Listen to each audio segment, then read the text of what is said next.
Okay, like you said, my name is Hannah Hake, and I'm going to teach you how to make Pysanky. And I have some samples right here. Pysanky is a Ukrainian word for Easter eggs. This craft is similar to the batik craft of dyeing and using wax to block off areas of dyed color so that new colors can be added. The history of dyeing these eggs dates to before Christianity began, and originally was done using only pagan symbols. Today, decorating Pysanky involves a combination of very old pagan symbols and Christian symbols. The technique of actually dyeing the eggs involves using special dyes, chicken eggs, a candle, beeswax, colored black so that you can see it easier, and a tool called the Chickasaw, which you will use to pick up the heated wax to draw on your egg. Ukraine is a country in northern Europe, which is next to Russia, and was formerly part of the Soviet Union, and it's right here on the globe. Because of its high latitude, Ukraine has long winters, so the early Ukraine people look forward to spring. All around the world, the egg is a symbol of spring. It was the same way with the Ukrainians. The culture of Ukraine has many traditions and legends about decorating Pysanky. Originally, before the people converted to Christianity around 988 AD, decorating the eggs was a way for them to celebrate the arrival of spring. The original designs had many symbols of nature. Gradually, these pagan symbols blended with Christian symbols, and Pysanky was made from chicken and duck eggs, since that is what the Ukrainian people had on their farms. But today, this craft is practiced around the world, and other types of eggs, such as goose and ostrich, are used. Traditionally, Ukrainian women practiced this craft. It was done late at night by women and girls in the family who gathered after their daily work was completed to decorate the eggs. The craft of Pysanky was a spiritual experience and not just a time for socializing. Each egg was made with a different purpose or idea in mind. Sometimes these eggs were given as special gifts, and a bowl of Pysanky was kept in a house, and it was considered to have protective powers for the house and the people who lived there. Sometimes a Pysanky was kept in a barn, in coffins of loved ones who died, or in other places. A Pysanky was buried at each of the four corners of a new house to protect the household from evil. The first step of making the Pysanky is to decide on whether you want to decorate a raw or a blown egg.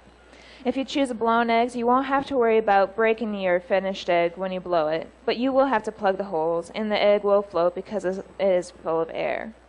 Traditionally, the Ukrainians didn't empty their eggs because their eggshells were thicker and they were sturdy enough to stand up to a gradual evaporation process through the shell. Once you decide what kind of egg you want to decorate, you'll take a number 2 pencil and draw on your guidelines and your design, whatever you need to make your design. And you want to make sure you don't use the the eraser part of it, because if you use it on your egg, wherever you use it, the dyes won't stick.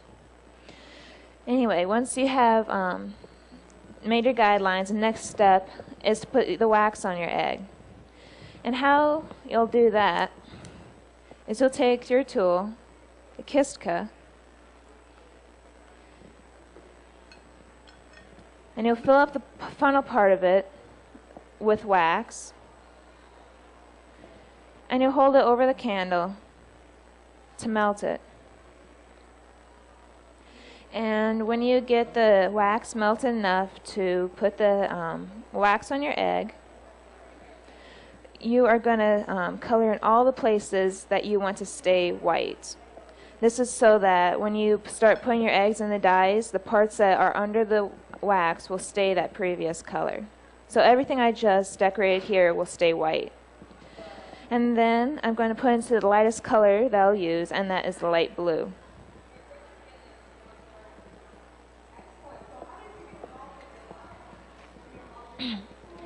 And I'll come out with that blue color. Next, I'm going to take my Chickasaw once again, heat up the wax, cover up all the places that I want blue, and put it into the next darkest color I choose, which will be red. And it'll come out like this. And finally, I'm going to put it on the last of my decorations. And I'm just going to put a leaf design in certain parts of it. And this is going to be red. I'm going to put it in my final color, which is black. And it'll come out looking like this.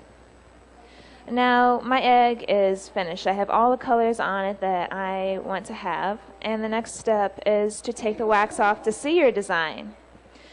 To do that, what you do is you hold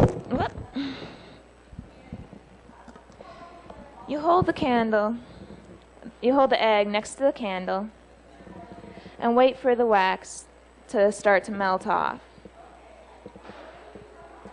You want to make sure that you don't hold the egg over the candle, otherwise you'll have black scorch marks on it, and those don't come off. You wipe it off with your paper towel. You want to make sure that you have all the wax off, because the next two steps in this project is you're going to blow your egg and then you're going to shellac it. To blow your egg, you poke a hole in the top and the bottom. You blow through the top, and the yolk and the whites will come out the bottom, and your egg will be empty, and you don't have to worry about it breaking and stinking up your house. When you're done with that, you can shellac it, and you want to use a non-yellowing, non-water-based shellac, and that will protect all of your colors. You can do many different things with your egg. You can put a hanger on them and use them for Christmas decorations. You can just use a bowl of Pysanky and decorate your house with that. Or you can just give them as gifts with a stand, like I have here, and that would be a real neat and unique Christmas gift. Are there any questions? Well, actually, a long time ago, when I was in second grade, one of the older girls in my 4-H group, she did a presentation on how to make Pysanky, and she had our 4-H leaders make it. And actually, her mom is here right today, so. And when I was in 7th grade, I thought back to that idea, and I decided to do a 4-H project on it. And I made a dozen eggs, and that's what these are right here. And I took them to fair, and they came to state fair here. So I just decided I wanted to continue on with this, and I've also done presentations and workshops on how to do these things. So I've had several groups of people learn how.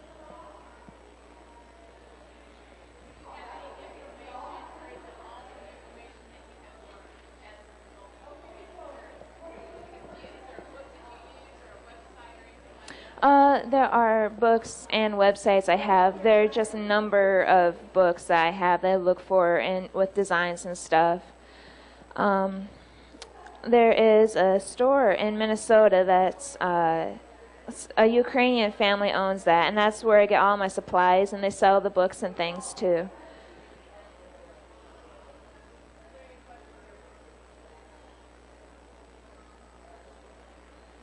Are there any more questions?